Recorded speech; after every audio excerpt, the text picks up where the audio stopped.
açılış edək. Yəni evləndirək. Evlənmək istəyirik. Salam. Sağ ol. Bizə elçi gəlmək istəyir.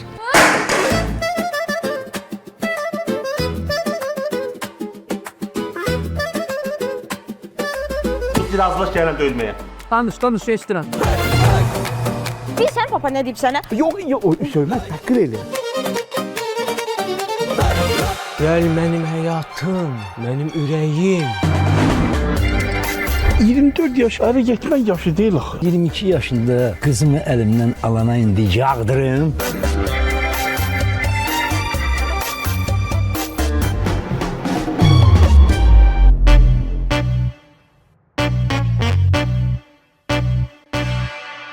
Atama bir söz deməlisən. Nə deməliyəm? Mən cizməkdən bir oğlan var. Nə? Bir dəqiqəyə. Kürəkən vs Qaynata 12 fevraldan kinoteatrlarda. Başa düşəmirəm, mənim qızlarım bu evə niyə nifrət edirlər? Niyə bu evdən çıxıb getmək istəyirlər? Nə varaq kürəkən? Haran ağrıyır kürəkən?